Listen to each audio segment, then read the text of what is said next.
Hello and welcome to another episode of Noble.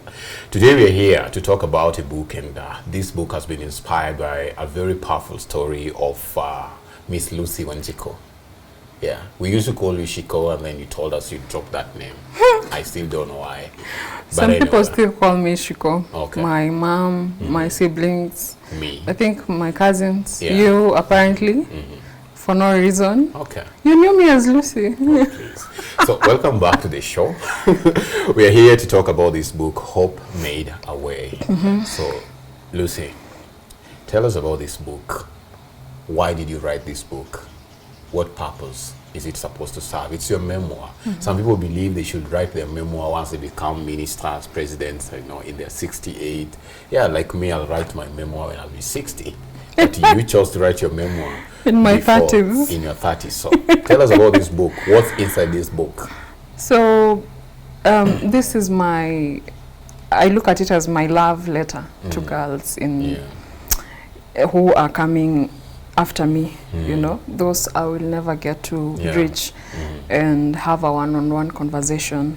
And also as you get older, you realize it's not easier to share this over and over again, this story.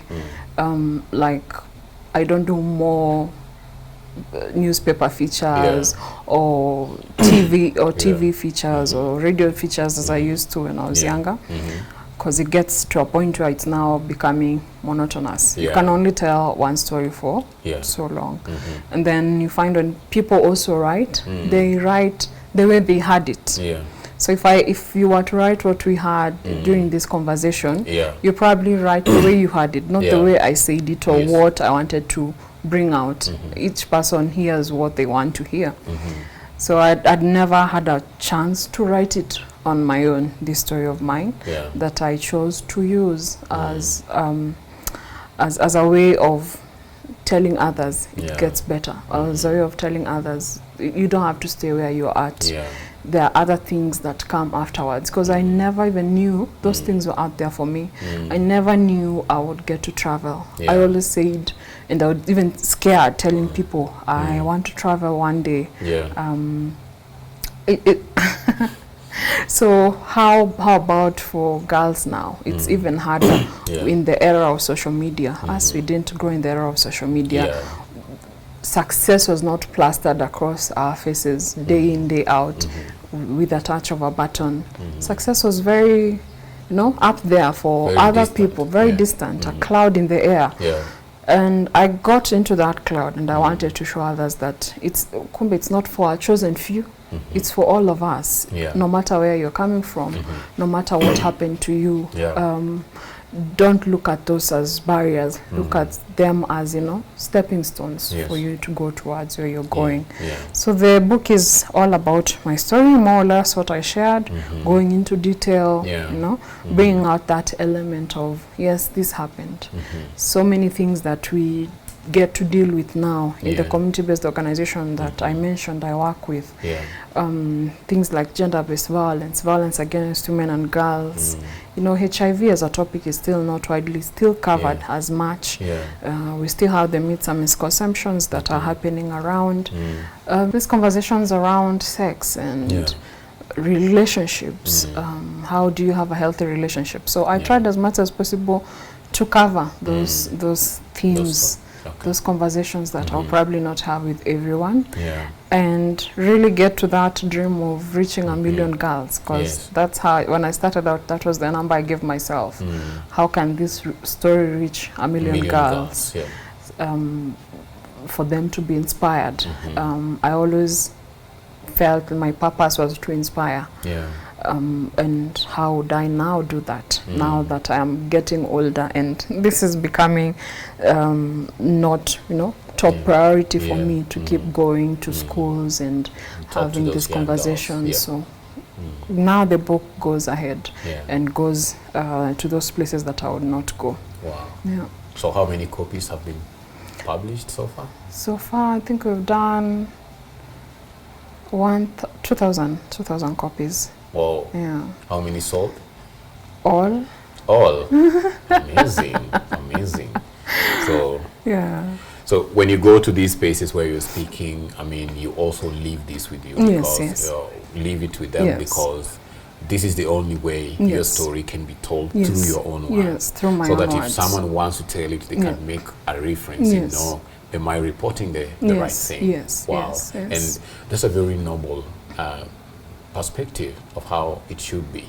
Because, you know, a day comes when you will no longer be speaking about these things. You maybe shift your space, be speaking about something else, but the book remains to tell the story. So what's inside the book? I mean, maybe a chapter, something that we can look up to, forward to, sorry.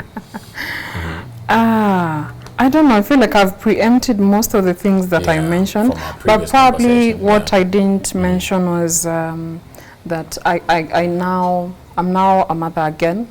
Though my son passed away, I became a mother again. I fell in love again with a man who treats me way better than I ever thought was possible. I know you understand that in our growing, we didn't see relationships that worked. We didn't see relationships that took us aspire for, where there was no violence, where there was respect, where there was, you know, just peace, all around peace. You know, we would see boring relationships as boring, without drama. Those are boring. And I have a boring relationship, and it's perfect, because I can always tell this person is on my side. This person is in my corner. Even when I don't have other friends coming in for me, I can count on this person. When I don't have family coming for me, I can count on this person.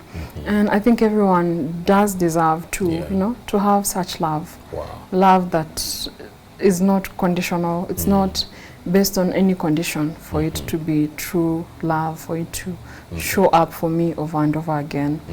So I hope people get encouraged with that, even though you've been hurt, you have faced relationships you never thought possible. Like we have those bad relationships. It's not that it got better after this guy left. I still got other worse off relationships. But this man that is in my life now, he's truly, you know, man of honor. So there's that. Don't get stuck in a relationship that is not working. And don't stop dreaming or feel like now it's the end of life just because you have something you can't control, like a condition like HIV. There's nothing I can do about it but to make it go away. But I am out there, and the story is helping others. And also this person does not feel like he's doing me a favor just because he's with me. So there are those people. But also the way you live your life, if we have someone who's also living positively, you know, they know, I mean, I can be just a functioning person. Just like it doesn't have to mean now life is over. Someone reached out and they were saying that they are feeling like it's the end of life just because they got this condition. They're almost losing their job. And I felt we are not even dealing with HIV in this case. You might think that's the issue, but there are other issues that probably need a therapist. And now I push for therapy. Really talk to someone. That thing you are told to be strong is pure nonsense. Don't be strong. Being strong for who? Be strong because you're working towards your goals, but don't just stay with your pain, bottling it all in, because at some point it does erupt. It does get to a point where it's now imefika mwisho. Like it's at the brim and it has to pour out somewhere. And then it pours to people who should have never been poured these issues with. So seek counseling, seek someone who is a professional to talk about such issues. So every book, as we sum up, every book has a title, and the title means something. You know, we don't just wake up and say, I'm going to give my book a title, Hope Made a Way. So why Hope Made a Way? But then later, we also talk about, I'm seeing a butterfly, I mean, transitions and all that. So it's a very colorful butterfly. So the name, that is the title of the book, and the figure, I mean the images, sorry. First to say the design was made by my husband. He's an artist, so that was easy for me to tell him my idea of what I had. I've always admired the butterfly, and there are processes within the cycle of a butterfly that might make you feel like its end and gloom, when it's in a what is it called? This stage. In a cocoon. Yeah. I've forgotten. Yeah. I had it, but now I've forgotten. When it's in that cocoon stage, it seems dark. Yeah. The same way in my life at that point, when I was really low, everything seemed dark. I didn't have a way to move around. I didn't have wiggle room. But after all that darkness, once, you know, I got out of that darkness. I came out as a butterfly. Wow. And this is, I think, is our story, especially those of us who have had to face adversity and overcome. When we were feeling we were at our lowest, at our darkest, we were actually being prepared for our brightness. Because now, even when I go to New York and wherever, I don't forget who I am or where I'm coming from. So that's important, not to forget who I've left behind, and go and pick them back up and tell them, imagine there's this, and it's yours for the taking. Keep at it, keep going. And that's why Hope Made a Way is the title, because for me it was hope. There were times I had nothing else. I didn't, it was just hope. I didn't have connections, I didn't have money, I didn't have the best education, but I had hope. And that's what I tell people. You have hope. No one can take hope away from you. Wow. It's always there, and it does make a way. So where do we get this book? You can get it by reaching out to me on social media platforms. Just look for Lucy Wanjiku Jenga across all social media platforms. I can get it to you, and it's signed. It's not stocked anywhere? It's stocked at Nuria Bookstore. Nuria. I also started giving them to these book vendors in town. I have done Moi Avenue. I want to do the other vendors also in the other streets. So by probably end of this month, it will be around the book vendors in town. Wow. It's also stocked in other bookshops. I'm still pushing for other bookshops to take it. So yeah, after some time, probably the end of this year, it will be in most bookshops. Thank you. Thank you so much, Lucy, being frank enough to tell us your story. Thank you for having me. It was very powerful, you know. Like, we parted ways in 2006. Yeah, you know, life after school. Not even life after school, like we broke away from school. I mean, each one went their own way. And so many years later, we are here, we're talking books, we're talking about the places. Can you imagine me? Wrote a book. So mine, maybe I'll wait until I'm 60. You don't have to. If I get there. You don't have to. So I don't have to wait. You don't have to wait. I just need to start. Because we don't have a lot of men coming through for boys. Wow. Even in our work with boys, we have nothing for them really. The boys are not coming, the men are not coming for the boys. It's true, it's true. So I've done community work and I've called on men to come so that we do a drive. It's women who shows up for those kind of drives.